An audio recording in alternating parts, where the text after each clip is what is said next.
Fan పార్టీపై గెలిచి తన ఉప మేయర్ పదవికి కారకులైన వైసీపీ కార్పొరేటర్లకు ఆర్సీ మునికృష్ణ ధన్యవాదాలు తెలిపారు. తిరుపతి ప్రెస్ క్లబ్లో శుక్రవారం మీడియా ముందు ఆర్సీ మునికృష్ణ మాట్లాడుతూ వైసీపీ తిరుపతి ఎమ్మెల్యే అభ్యర్థిని 62,000 ఓట్లతో ఓడించామన్నారు. మరోమారు వైసీపీ కార్పొరేటర్లతోనే టీడీపీ కార్పొరేటర్ అయిన ఒకే ఒక్కడుగా ఖ్యాతి గడించిన నేను ఉప మేయర్ అయ్యానని, కానీ ఈ పదవి తనతో పాటు 25 మందికి వర్తిస్తుందన్నారు. ఉప మేయర్గా అందరితో కలిసి పనిచేస్తామన్నారు. నాయుడు, బాలాజీ, మన్నాయుడు అందరికీ నమస్కారం. ఎస్విఎం శ్రీధర్ 35వ డివిజన్ అధ్యక్షులు, జగన్నాథం 35వ డివిజన్ జనరల్ సెక్రటరీ. తిరుపతిలో మున్సిపల్ కార్పొరేషన్లో డిప్యూటీ మేయర్గా ఎన్నుకున్నందుకు కార్పొరేటర్లకి, మిగతా మా కూటమి నేతలందరికి కూడా పేరు పేరున ధన్యవాదాలు తెలుపుకుంటున్నాం. కరుణాకర్ రెడ్డి గారు ఏందో ప్రశాంతత గురించి, వాళ్ళ అబ్బాయి అభినయ్ రెడ్డి గారు, వాళ్ళ నాయకుడు జగన్మోహన్ రెడ్డి ప్రశాంతత గురించి వాళ్ళు మాట్లాడుతున్నారు. ఒకటి అడుగుతున్న జగన్మోహన్ రెడ్డి గారిని, ఈ రాష్ట్రంలో నువ్వు ఏ ఎన్నికలైనా సరే ప్రశాంతంగా జరుగుంటే చూపించండి. ఏ ఎన్నికలైనా సరే నువ్వు అధికారం చేపట్టినప్పటి నుంచి మొన్నటి వరకు కూడా ఏ ఎన్నికలైనా ప్రశాంతంగా చేపట్టావా? నువ్వు మాట్లాడుతున్నావు. మళ్ళా ఇక్కడ కరుణాకర్ రెడ్డి, అభినయ్ రెడ్డి గారు, మీరు మీ కరుణాకర్ రెడ్డి ఎమ్మెల్యే అయినప్పటి నుంచి తర్వాత జరిగిన ఎన్నికలు ఏదైనా సరే ఒక్కటైనా సక్రంగా జరిపించారా? ఈరోజు నేను లింగ టికెన్ ఒకటే గెలిచాడు అంటావు. ఎస్, నేను గెలిచింది ఒకటే, నేను ఒకటే గెలిచా. ఈరోజు నాకు మీ పార్టీలో గెలిచిన 25 మంది నాకు మద్దతు పలికారంటే, నువ్వు ఎంత అరాచకం పెట్టుంటే, నువ్వు ఎంత టార్చర్ పెట్టుంటే నాకు వచ్చి ఓట్లేశారు. ఇది అక్కడే వాళ్ళు దౌర్జన్యంగా తీసుకొని వచ్చి నేలా, మేము దౌర్జన్యంగా చేతులు ఎత్తిపీలా. జాయింట్ కలెక్టర్, ఎలక్షన్ ఆఫీసర్ ఉండారు, మీడియా మొత్తం ఉండారు, అందరి సమక్షంలో జరిగిందే. వాళ్ళ క్యాండిడేట్కి ఎత్తమన్నారు చేతులు, నా క్యాండిడేట్ మా కూటమికి ఎత్తమన్నారు. మీకు సమక్షంలోనే జరిగింది. అడేవురిని బలింతం చేయలే. అయ్యా కరుణాకర్ రెడ్డి గారు, మాకు మీ అరాచకం తట్టుకోలేక ఒక మహిళా కార్పొరేటరు నాకు చేయెత్తిందని నువ్వు తెల్లారితో 8 గంటలకంతా 20 మంది కోఆపరేటివ్ బ్యాంక్ చైర్మన్ ఒక రౌడీ షీటర్ని పెట్టుకొని అక్కడ వాళ్ళ 20 మందిని వాళ్ళ ఇంటికి పంపిస్తావా డబ్బు కట్టాలని? ఎక్కడైనా జరుగుండదు, ఎప్పుడైనా జరుగుండదా తిరుపతిలో? నువ్వు ప్రశాంతత గురించి మాట్లాడతావు. 20 మంది పోయి వాళ్ళ ఇళ్ళ కాడ డబ్బు కట్టాలి నువ్వు అని దబాయిస్తావా? నీకెంతవరకు ఇది న్యాయం? ఎంతవరకు నీకు న్యాయం ఇది చెప్పవు కరుణాకర్ రెడ్డి గారు? అభినయ్ రెడ్డి గారు రౌడీజంలో దౌర్జన్యం చేసే దాంట్లో కూడా టెక్నికల్ ఉపయోగిస్తావా? డ్రోన్ కెమెరాలు ఏందండి? మా రాష్ట్ర ఆర్గనైజింగ్ కార్యదర్శి మబ్బు దేవనారాయణ రెడ్డి గారి ఇంటి మీదకి డ్రోన్ కెమెరాలు ఎగరేస్తావా? నీకు రాత్రులు, అంత రాత్రుల్లో రాయల్ నగర్లో మబ్బు దేవనారాయణ ఇంటికాడ నీకేం పనయ్యా? నీకు కానీ, మీ అమ్మకు కానీ, మీ పిఏ అతను ఎవరో రామాంజులు గారు, వీళ్ళకి ఏం పని అక్కడ? అంత రాత్రుల్లో ఆ ఏరియాలో ఏం పని? ఎందుకు ఆ ఇళ్ళల్లో ఈళ్ళలో కార్పొరేటర్ని దాచిపెట్టేది ఎందుకో, మెడ్రాస్లో పెట్టేది ఎందుకో, అక్కడ పెట్టేది ఇక్కడ పెట్టేది ఎందుకో? నీకు ధైర్యంగా ఉంటే వదిలేసి ఉండొచ్చు కదా. జగన్మోహన్ రెడ్డి రాష్ట్రంలో విధ్వంసం సృష్టించాడు. విధ్వంసం అసలు ముఖ్యమంత్రి పాలన వదిలేసి కక్ష సాధింపే. అతను పూర్తిగా 5 ఏళ్ళు కక్ష సాధింపే.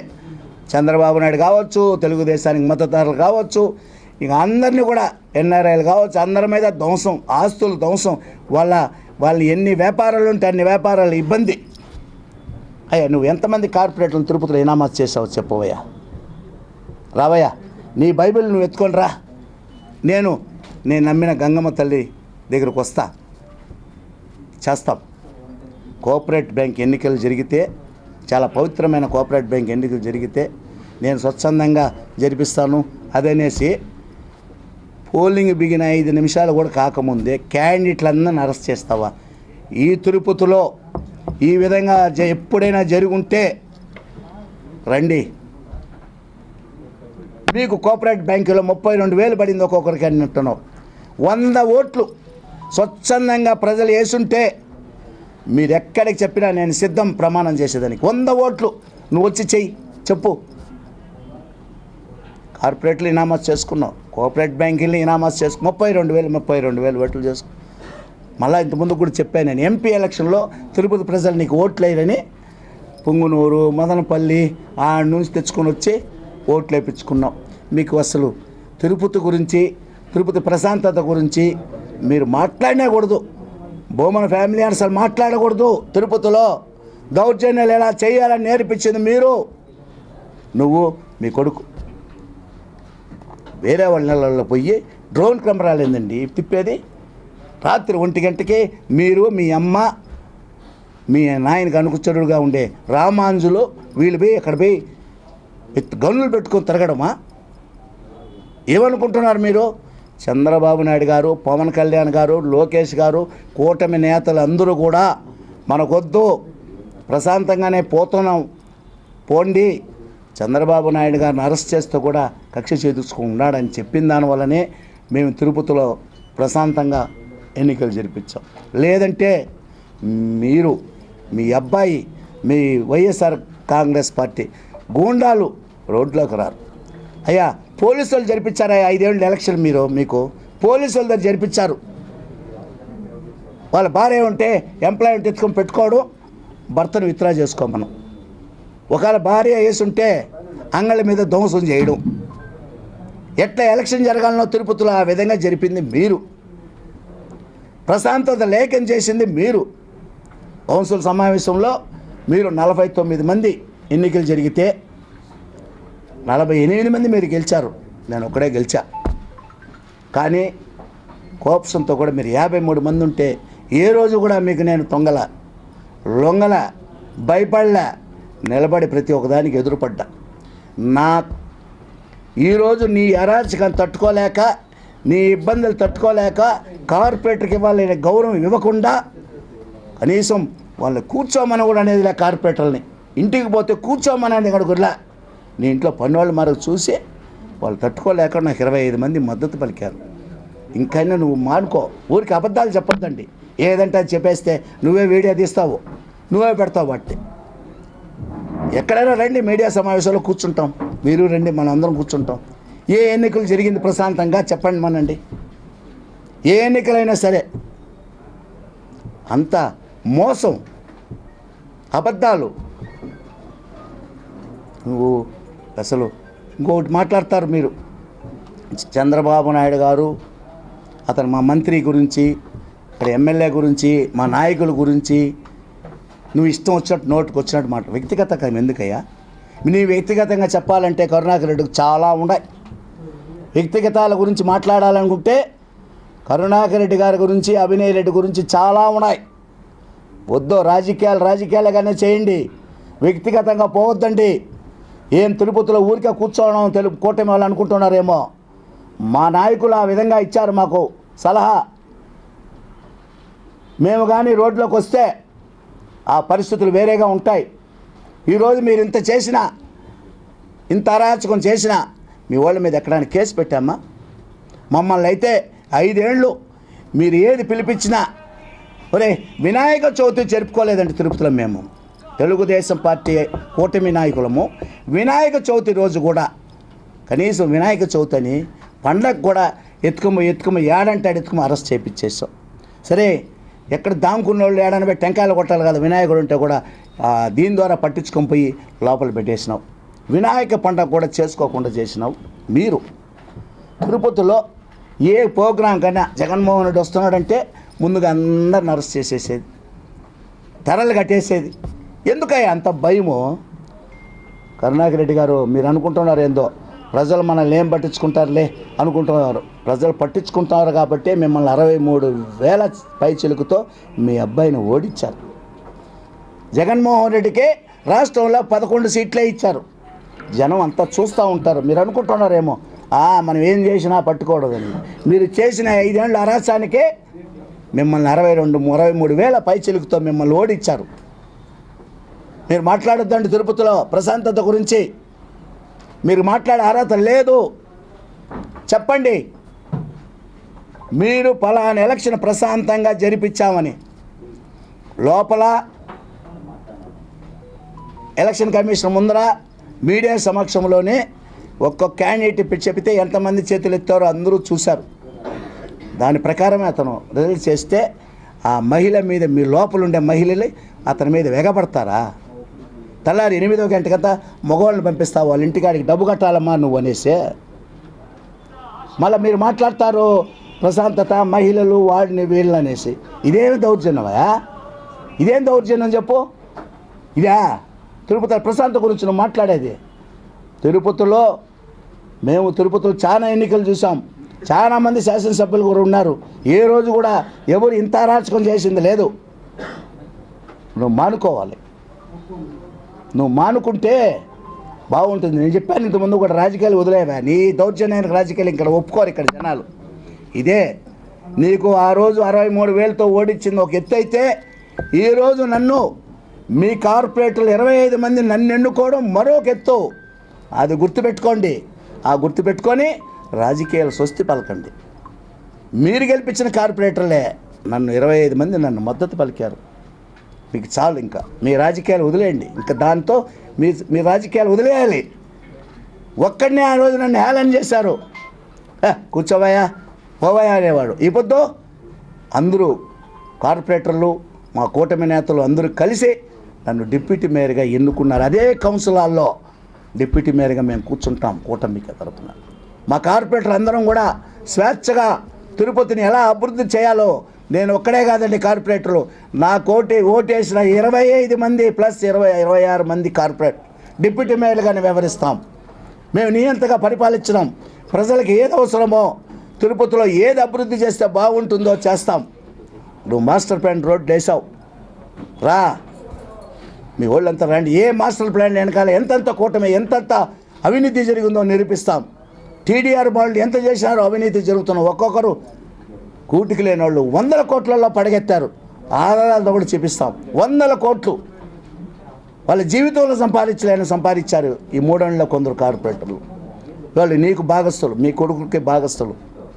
ముందుగా రోడ్డు వేసేటప్పుడు ముందుగా నీకు తెలుసుకునేసేది, ఆ ఏరియాలో పోయి మీ ఇంట్లో వాళ్ళు పోయి భూములు కొనేసేది తెలుసుకొని.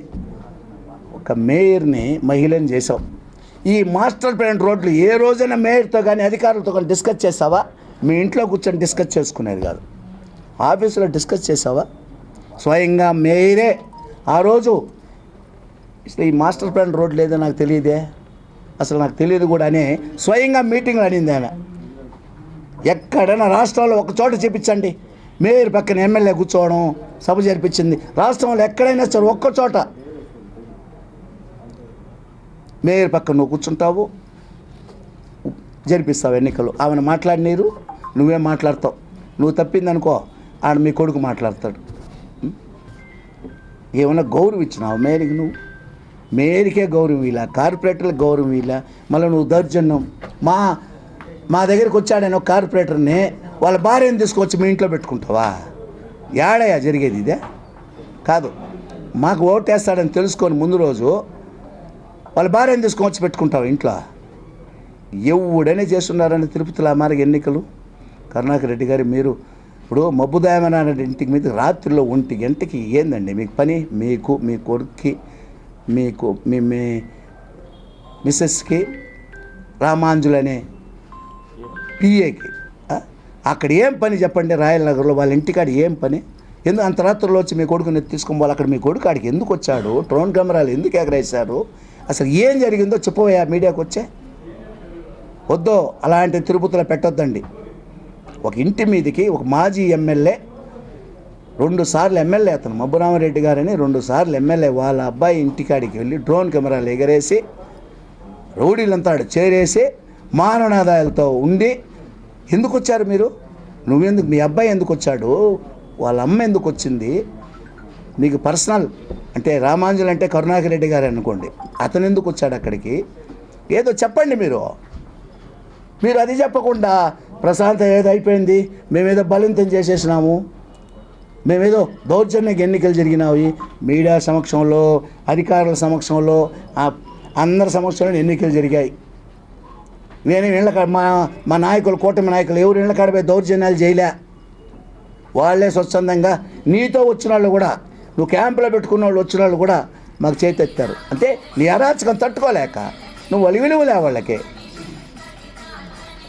ఇంకా మానుకోండి, తిరుపతిలో అబద్ధాలు చెప్పొద్దండి, మానుకొనేసి ప్రశాంతంగా ఉండండి.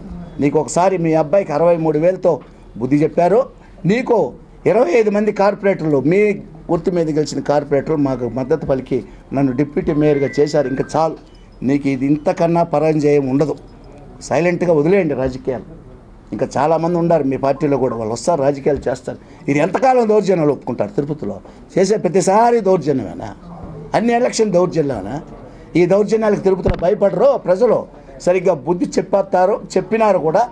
ఇంకా చాలు, దయచేసి మీరు ఈ అబద్ధాలు చెప్పొద్దండి, ఇళ్ల మీద దాడులు చేయొద్దండి. ఏదైనా ఉంటే ఎన్నికల ద్వారానే చూస్తాం, అంతేగాని మాకు పనిచేశానని వాళ్ళ ఆడవాళ్ళ ఇంటికి మనుషులు పంపించేది గోండాలని, మా మనిషి మాకు పద్ధతి పలుకుతానని ఇళ్ళ కాడ డ్రోన్ కెమెరాలు ఎగిరేసేది. ఇది మేము చంద్రబాబు నాయుడు గారు ఇప్పుడు కూడా ఓపిక పట్టండి అంటున్నాడు కాబట్టే ఉన్నాం. లేదంటే మాకు అధికారం ఉంటే, ఈ పొద్దు మాకు అధికారం ఉంది, మీ అధికారంలో మీరు ఏం చేశారో దానికన్నా ఎక్కువ మేము చేయగలుగుతాం. అయినా మేము కూటమి సభ్యులందరం ప్రశాంతంగా గుమ్మను ఉన్నాం. మా నాయకులు పవన్ కళ్యాణ్ కానీ చంద్రబాబు నాయుడు కానీ లోకేష్ కానీ వద్దు అని చెప్తున్నారు కాబట్టే మేము గుమ్మను ఉన్నాం. మాకు చేత కాదా? మాకు చేత కదా మీ ఇళ్ళ కాడికి, మీ ఇంటికే వస్తాం. మేము తలుచుకుంటే మీ ఇళ్ళ కాడికే వస్తాం. నువ్వేందయ్యా వేరే మా పార్టీ సీనియర్ నాయకుడు ప్రభుదేవనారెడ్డి ఇంటికాడికి పోయి డ్రోన్ కెమెరాలు ఎగరేస్తావా? ఎక్కడ ఏ సంస్కృతి తిరుపతిలో? వద్దో, ఇక్కడికే ప్రశాంతంగా వదిలేయండి. లేదా మీ కార్యకర్తలు మీరు కూడా రోడ్లోకి రారు.